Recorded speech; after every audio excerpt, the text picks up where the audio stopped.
Evening, everybody. 837. So I have a carport that I wanted to put a concrete slab in. And so that's what I did yesterday. Did a concrete slab, and usually they call that a concrete placement. But in my case, it was more of a concrete pour because a lot of times I mix my concrete a little on the thin side. But that has ramifications also when you do it that way, in that it takes a lot longer for the concrete to set up to the point where you can trowel it. And so I see Wayne's not here this evening, but I told a joke to him this morning. He didn't think it was that funny. But when you place concrete, it's kind of like having a child. You've got a lot of work to do. You can't just place it and walk away from it. And so that I'm kind of whooped today because I kept working on the sermon, then setting the timer for an hour, coming back, see if it was ready to trowel. It wasn't, so I kept doing that. And by the time it was 11 o'clock at night, I thought, you know what, it took enough of a finish that it's going to be fine. But it reminded me of three different finishes for concrete. One is a broom finish, another one is a steel trowel finish, and the third one is it's too late, I'm just going to go to bed finish. So that's what I ended up with, and it's functional, but it's not something that, let's put it this way, Wayne would not put his name on it, and he had nothing to do with it. He wasn't even there, but he didn't think the joke was funny. So anyway, see if this works. Yep, that works. So I appreciated Patrick's sermon this morning. The things he said this morning about parenting really augment well with what I'm going to say tonight. There's really not a lot of overlap. He stressed the importance of a lot of biblical instructions on discipline and other things. And I liked what he had to say is that, he doesn't really care that much if his children are doctors or lawyers or engineers or whatever. He just wants them to be faithful, because what really matters in life is that our children spend an eternity with God and that they live faithfully to him. And I agree with that wholeheartedly. I am going to talk a little bit about work ethic tonight, which might sound like I'm contradicting him, but not at all. So when I was a young father, I was always on the lookout for godly parenting advice. Now, back then, parenting advice was quite easy to come along, but it was very hard to find parenting advice that was of a godly nature. And though I could read things in the Bible that apply to parenting, many questions still remained on how to implement those teachings. I also wanted to say I'm very impressed with Patrick, knowing some of the challenges of his life growing up.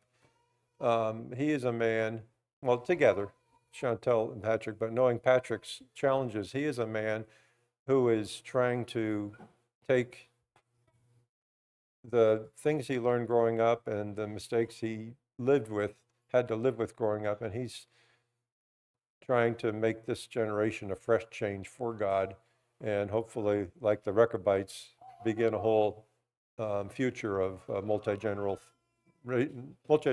faithfulness. So I very much appreciate watching you in raising your family, both of you.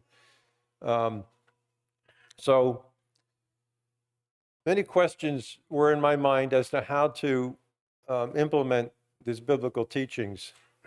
What techniques, what thought processes, what life choices contributed to children who are more likely going to be faithful to God and be well adjusted for a more productive life in Christ. So, for example, I could read, like Patrick did this morning, Ephesians 6:1-4, children, obey your parents in the Lord, for this is right. Honor your father and mother, which is the first commandment with a promise, so that it may be well with you and that you may live long in the earth. Fathers, do not provoke your children to anger, but bring them up in the discipline and instruction of the Lord. So, in reading that, if I was to ask 10 parents what obedience looks like. What does obedience look like? The descriptions from those 10 sets of parents would be varied, maybe even between husband and wife. But if I was to ask 10 parents how to train their children for obedience, the responses would be an even wider spectrum. And I believe part of this variance is because we're created differently enough in our temperament and in our personality that on purpose, I believe, by God's design, because parents need to lean on God to learn the unique way that their children are wired and how to train them in his ways. That said, people are enough alike that patterns can be found which are usable to all parents. The book of Proverbs, for example, Patrick did a series on that downstairs in the winter. The book of Proverbs contains this type of information that's common for all parenting. So tonight's sermon, I guess it could best be described as kind of a cornucopia of disconnected thoughts that came to my mind about parenting. So let's start with the importance of chores. Now, my parents grew up during the Great Depression in a much different setting from today, when children were expected to contribute financially to the household economy, beginning at a young age. Times were tight. Times were tight economically. My mom would work various jobs, and she would hand over what she earned to my grandmother. And my grandmother got so used to receiving this added income that when it came time for my mom that she was getting married, the loss of her income, it really upset my grandmother. She got mad that my mom was getting married. And, well, I'll just be honest, my grandmother was not a godly woman. Now, how this played out decades later, when it was my wife and I raising children, is my mother would get upset with me for giving our children chores. She used to say, let them have a childhood. Let them be carefree, run and play. Those were her encouragement to me, or more admonition or rebuke to me. Now, our children did have times when they could play. We had woods around us. They had all kind of things they did when they were playing. So it was not all work. But I never thought that too much free time was a good idea for children. And you think about this. What is childhood? What is childhood? It's preparation for adulthood. As such, I saw too many aimless young adults who had no desire to work, since they were never expected to work at home. For them, living at home was like one big long vacation. So when it came time to do adult things and to be responsible, I saw so many young adults who didn't even know what being adults or being responsible meant or what it looked like. 2 Thessalonians 3:10 gives a principle concerning idleness. It says, for even when we were with you, we commanded you this, if anyone will not work, neither shall he eat. When we think about work, let's think about Adam. God placed Adam in the garden, and he gave him work to do, tend the garden. Now, keep in mind that this command from God was before sin entered the world. So work was and is a blessing. It's not a curse. It's not a curse that came from the fall of man. Work is a blessing.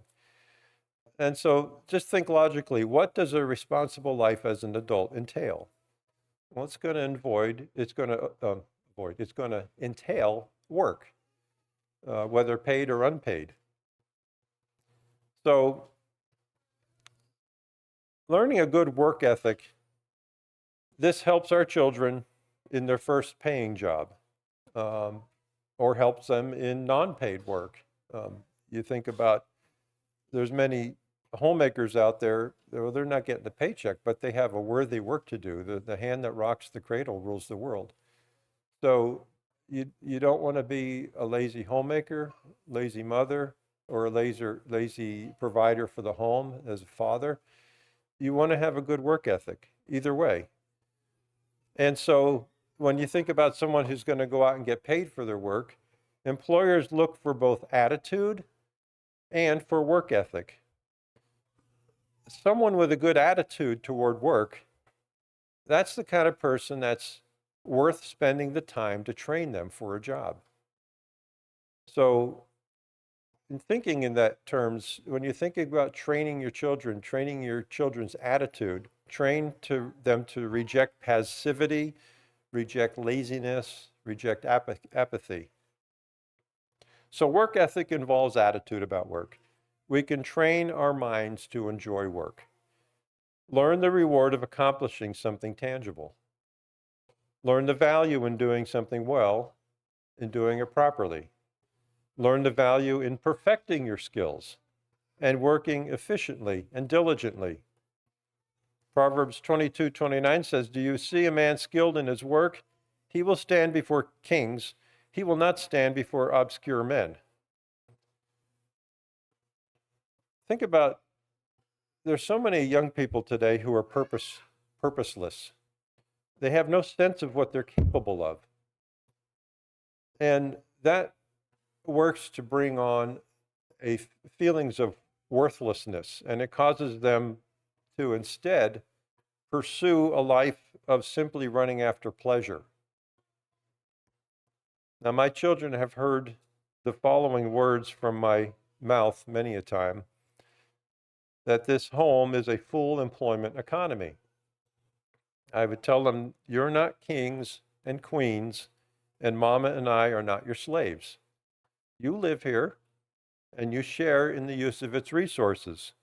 So you're part of this household economy. You are expected to work. Every one of our children have a conscientious work ethic. They always could find a job without any problem.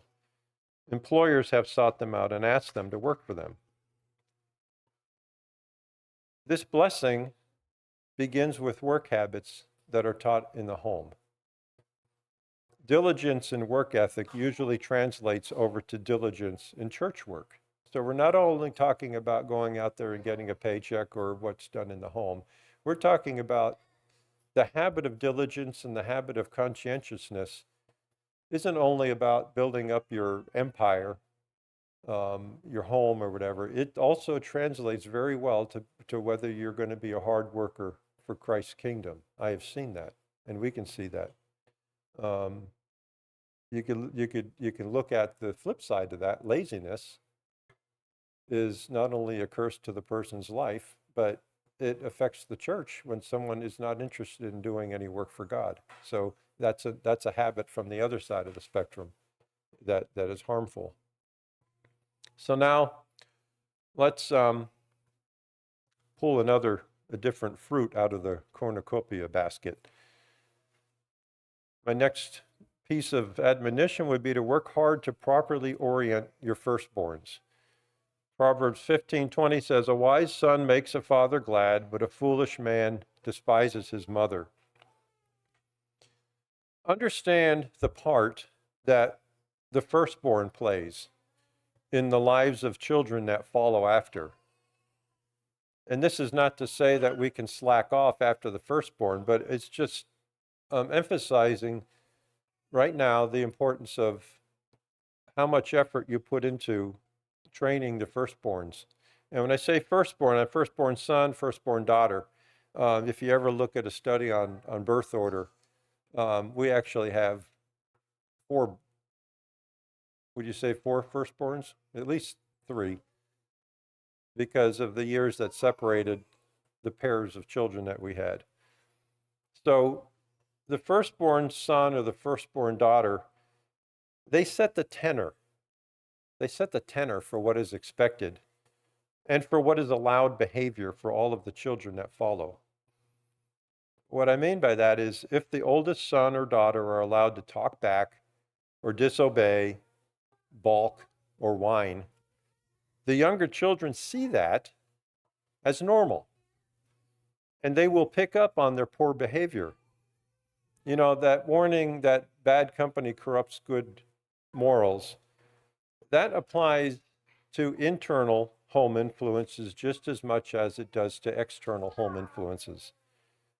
Now, our oldest son, he got off to a good start, and having him well-oriented was a real blessing because his example and encouragement to his siblings worked to reinforce the standards of conduct of our home.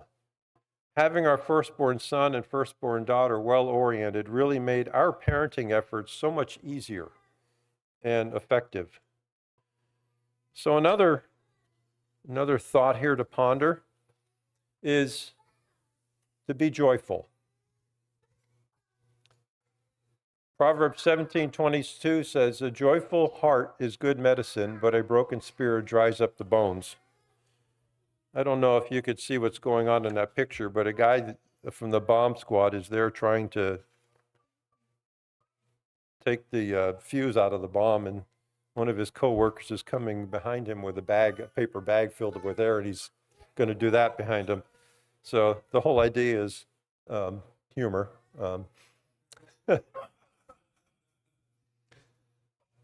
So many things can break the spirit and sap our strength. Just think about a vehicle that keeps breaking down, yet you still have to get to work. Health concerns can sap our strength. Financial problems and even the perplexities of raising children, that can break the spirit. You'll find greater cooperation and receptivity to your instructions to your children when you're relaxed and when you're pleasant. Few enjoy working for someone who is always deadpan serious, who has no sense of humor whatsoever. Just think about that. The day just kind of drags on, and it's like a dark cloud overhangs the workplace. But you know, it's also hard to live with a person like that. So if you're inclined to have frequent dark moods, think of those who are living with you and think of their emotional needs. It's actually an act of unselfishness to be thinking of things like that. Sometimes we can allow our minds to settle into a rut where our demeanor is just always dark. To be accurate, some people tend to be sober from a genetic wiring standpoint. But we need to temper our personal tendencies toward being melancholy, or not toward it, but our tendencies to being melancholy. We need to temper that with God's admonition to rejoice. Philippians 4:4, Paul wrote, "Rejoice in the Lord always." Again, I'll say rejoice. If you were to do a word study on the word rejoice, you're going to find a lot of scriptures. The word rejoice is found in 52 times in the New Testament, at least in the NASB. And while not all of those are in the form of commands, it is there often enough that it should get our attention, that allowing ourselves to stay in a dark mood is not good. I like the way the Old King James translates John 16:33. It says, "These things I've spoken unto you, that in me you might have peace. In the world you shall have tribulation, but be of good cheer." Be of good cheer. I have overcome the world. So this is Jesus trying to put things in context for us. Be of good cheer. He has overcome the world. People give up more easily when they're melancholy. And children living under such an emotionally draining environment, I'll just be honest with you, they just don't thrive. They don't thrive as God would want them to. And there is a danger in that. Children can find a depressing home life to feel so hopeless that they go passive. They lack any desire to exert themselves. They lack the energy or passion to conquer the challenges of life. A whole lesson can be made on this topic. But know that we have more control over our attitude than we might think. And just look back at that reading I had from Philippians 4:4 and realized that those words, to rejoice always, they were written by Paul when he was sitting in prison. So a bit of humor, or at least a pleasant demeanor, is like sunshine to a child's heart and to your spouse's as well. Thinking in terms of gardening, how well do you think a garden would do if the whole summer was one big, long solar eclipse? Now, we covered the topic of chores for children. Children willingly cooperate more to your instruction when kindness and humor are blended in with what you're telling them to do. Sometimes at home, I'll joke around, and we have these water filters like we got downstairs, and I go to get some water out, and drip, drip, drip, it was allowed to run empty.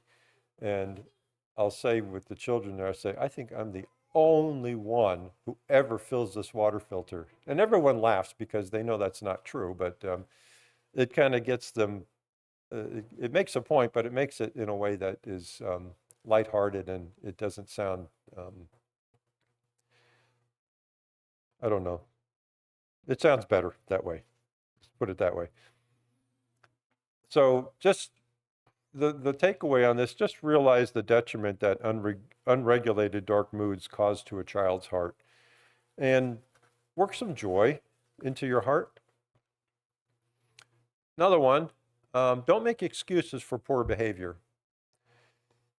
Sometimes parents can make excuses for behavior in their children. Maybe the more common one is, oh, he's tired, or oh, she's tired. That's a common excuse for poor attitude or behavior. The problem is the child seems to be always tired. So excuses might falsely relieve feelings of guilt for missing the mark, but as long as a parent resorts to excuses, poor behavior will never get resolved. Excuses work to cover a problem so it never gets resolved. Excuses can be made out of passivity, because it's easier to make excuses than to exert whatever effort is required to fix the problem. An honest self-evaluation can open the door to resolving this issue. That will lead parents, that was leading parents to make excuses. In 2 Corinthians 7:10, Paul wrote that the sorrow that is according to the will of God produces a repentance without regret, leading to salvation, but the sorrow of the world produces death. So, stopping the excuses and trying to admit that, okay, this is not really working right, we need to change something, that helps to produce a solution. That's the first step, admitting that, no, excuses are not going to help solve the problem or resolve it. So sometimes this problem is hard to see for yourself. This is one of the many cases where a seasoned input of older adults can enlighten you on a mistake you might be making in discerning how certain behaviors should be properly addressed. So now let's talk about the transition from childless to having children. 1 Peter 4:12 says, Peter writes, Beloved, do not be surprised at the fiery ordeal among you, which comes upon you for your testing, as though something strange were happening to you, as though something strange was happening to you. Now, Peter was speaking of the difficulties encountered with living as a Christian in the midst of persecution and antagonism toward their faith. But sometimes young parents can feel the same way concerning the struggles of life. I want to assure you, as Christian parents, in a similar spirit as Peter assured those dispersed Christians, that the struggles of parenting is not some strange thing happening to you. You know, my wife and I were discussing recently how we used to be silly around each other before children arrived. And today, while we still tend to be lighthearted, there are times where there's heaviness about life. There's seriousness about life. that was not there before we had children. And I suspect that that's going to be with us until the day we pass from this life. And why would that be? Because when we were married without children, it was just us to think about. And our dreams lay ahead. It was an exciting time of possibilities. But then after children arrived, there was a heaviness of the stewardship of these young souls that God placed on us, that began to take its toll on our hearts. No longer was it all about us. We had to think about how to navigate the pitfalls of life and to get these dear souls prepared to live for God and to die for God if needed. Now, today, our children are almost all grown and they're all faithful, but we know that the battle will never be won until our last breath. We now also have to worry about our grandchildren's souls. And when we see our children going through the parenting struggles that we went through, we realize all we can do is support and advise. They're going to have to learn to fight and succeed at their own battles. We shouldn't be like the well-meaning child who breaks the egg open to help the poor struggling chick out to get out of its egg sooner, because you know how that ends. So I'll admit I am anxious for my children, and I'm anxious for my grandchildren. Even though Jesus tells us not to be anxious about anything, I still am. Just be assured again that the stress you feel as parents is not some strange thing happening to you. There is a burden God placed on your heart, and you should rightly feel that burden. And the sense of that burden should bring you to a point of seriousness in how you're raising your children. A theme I mentioned in other sermons that I like to repeat to reinforce in your minds is that when you're trying to raise your family faithfully in the Lord, there are going to be long, lonely, unsure stretches when you have to fly without the immediate feedback. In other words, you're flying through clouds. You're flying by instruments. You can't see because the clouds of no direct feedback on how you're training your children is going to result in who they become. You're not able to see into your child's future yet, well, at all. You never can. As to whether you're doing your parenting properly. So this lack of feedback obscures that feedback loop. So the navigational instrument you need to trust is God's word and the assurance and input from godly, older Christian parents who have successfully raised children. It's the mechanics of parenting that sometimes cause us the most fogginess that we need clarity on. In other words, how should we discipline? What does rebellion look like? Do we discipline for laziness? You know, all these kind of questions we roll around in our minds, and sometimes we're just not sure how to do the mechanics of it. So another one I'm going to talk about is the confidence to train. Now, before I continue on this next topic, this next material is probably better received if discussed over a kitchen table than in a public meeting like this. But it's more efficient to shotgun it to 20 people than to sit down 20 times with different parents.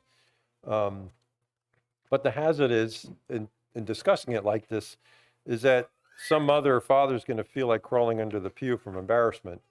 Or maybe a bunch of parents will want to circle me later in the parking lot and work me over with their 20-pound diaper bags. So, you know. So if you're a couple without children who are obviously experts in child training, don't glance over sideways and give some young parents the stink eye and say, he's talking to you, boy. All right, so let's be gracious, long-suffering, and supportive of our young parents who sometimes are perplexed and frustrated in how to raise their children well. So parents can be uncertain of what their children are capable of. And so they let them get away with things that are unhelpful and disruptive. Just realize that whatever lack of obedience they're allowed to get away with as 2 and 3-year-olds will only magnify when they're 8, 10, 14, and whatever. You know, I never wanted our children to be a distraction to others during church services. I was told by an older couple that children can, in fact, be taught to sit still and to be quiet in church. So that was the mental context in which the training of our children came from. They assured us that this is possible. So that was the mental context with which we trained our children. Now, the process of training this into a child is not always going to be perfect. It could take numerous trips to a secluded training spot for any given church service. But eventually, consistency pays off, particularly if obedience to your instruction is also practiced at home. Sometimes we are not yet convinced what our children are capable of. I think about maybe a little junior's given a car and he slams it all over the songbook, and mom and dad just let him keep doing it because they know if they tell little junior to be quiet, he's going to explode into a fit of anger. Or maybe junior takes the car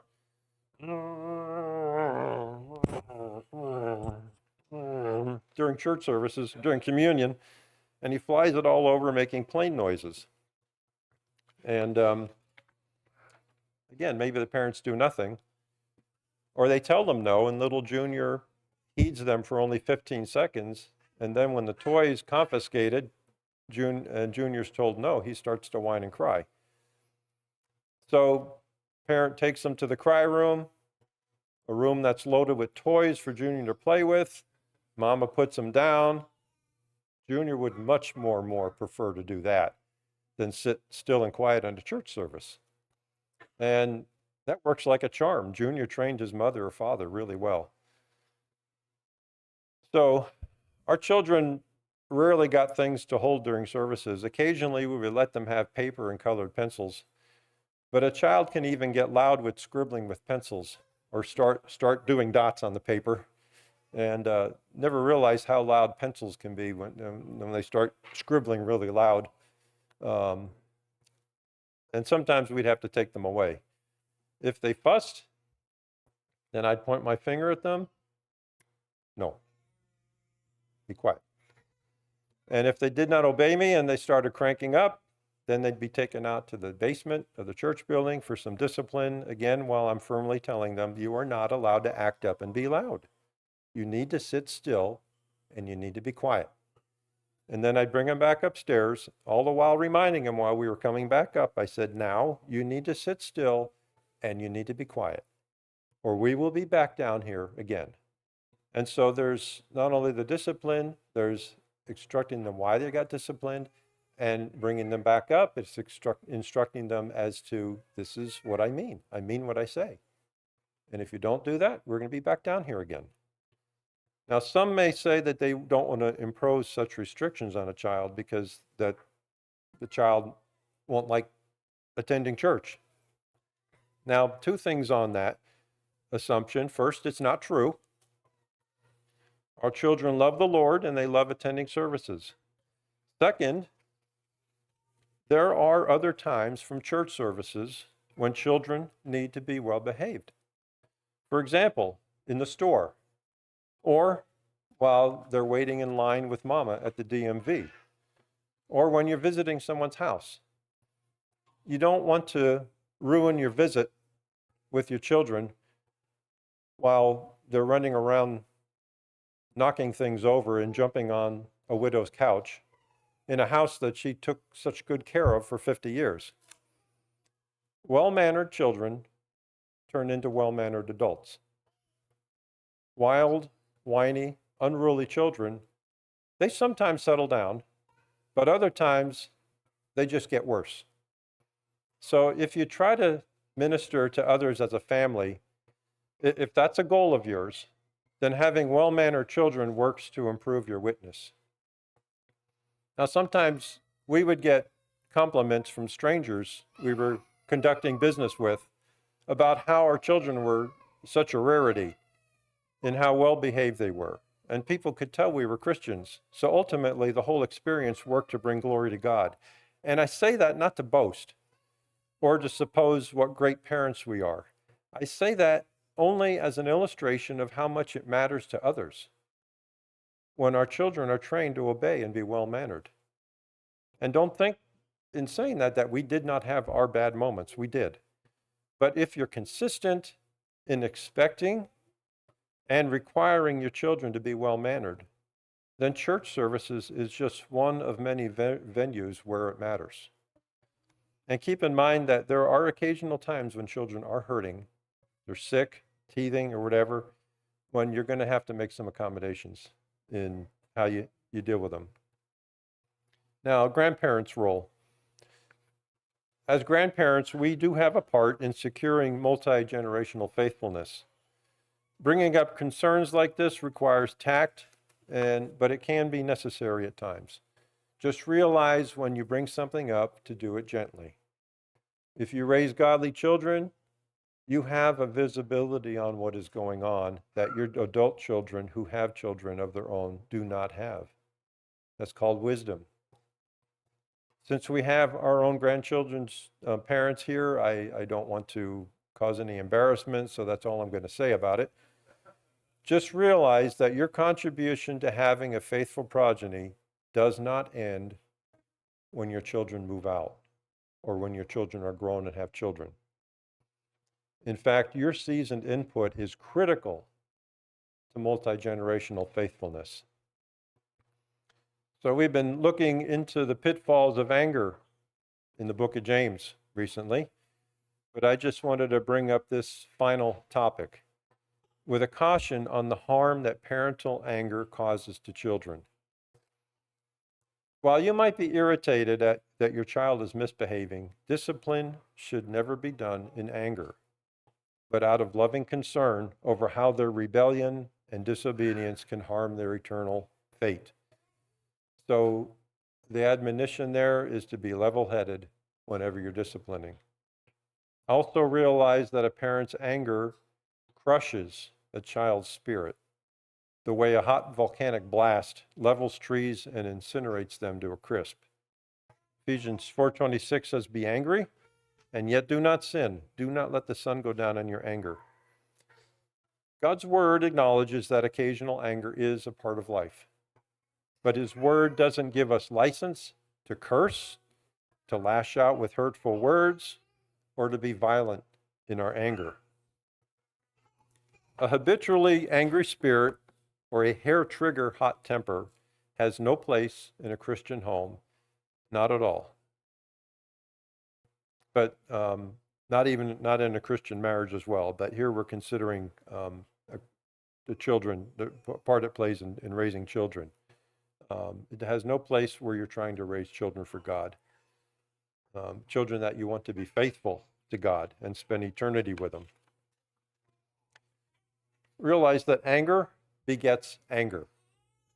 A habitually angry father or mother will train their children to also be habitually angry. And you'll be training them to respond to life's challenges with anger rather than with prayer and with thoughtfulness. So I'm going to end this with a sad account. I have a relative who has a fiery temper. She not only destroyed several marriages with her tongue, but one of her boys, whom she regularly cursed and yelled at, he's gone for good. He broke off all contact. We don't even know if he's alive anymore. Of her other grown sons, one has a bad temper that caused him to lose at least one job, maybe more, and the other limits his time around her. And even though she attends a church, none of her sons are interested in God. Anger destroys. So get control of it for the sake of your family. So those are my disconnected, but maybe connected thoughts on parenting. If anyone has any need tonight, need prayers of the church or whatever, the opportunity is offered right now as we stand and sing.